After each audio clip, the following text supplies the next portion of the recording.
Rūta Bagdonavičienė, Gintarinės vaistinės generalinė direktorė.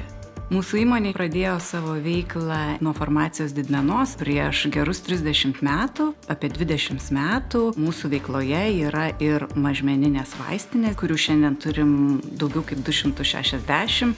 Taip pat turime ir didžiausią internetinę vaistinę Lietuvoje ir žvalgomės į užsienio rinkas.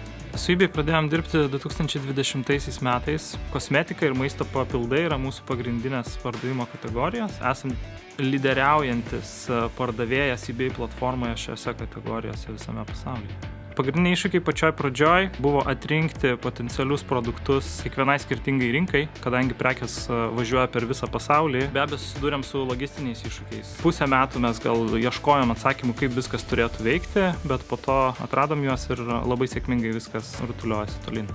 eBay tai mums yra galimybė pasiekti visą pasaulį ir savo verslą išvesti už Lietuvos ribų.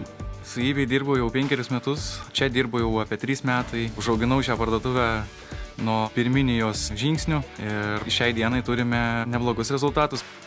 Mes naudojamės eBay suteiktą galimybę integruotis su jų vidinėmis sistemomis, užsakymų valdymui, klientų aptarnavimui, siuntimo duomenų pateikimui ar užsakymo detalių parsinešimui ir užsakymo vykdymui. Mes augam daugiau negu 100% kiekvienais metais. Pardavimų prasme sugebam pasiekti 7-ženklę sumą. Dirbam viso labo su eBay 4 metus. Sakyčiau, kad čia geras pasiekimas. Vienas iš veiksnių, kuris mums padėjo sėkmingai veikti, tai yra bendravimas su eBay atstovais, kurie padeda mums kasdieniai veikloj, esant klausimams, esant įvairioms nestandartiniams situacijoms.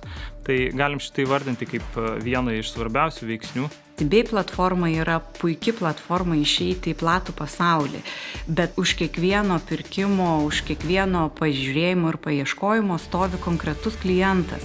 Ir jeigu jūs galvosite apie klientą, norėsite jo kelionę padaryti kuo sklandesnę, suprasite, ko jis iš tikrųjų nori, tai tada jūs galėsite išnaudoti visus eBay platformos privalumus. O logistiniai klausimai, kažkokie teisiniai klausimai ar kitokie techniniai niuansai, jie išsisprendžia bedarant, darai ir padarai.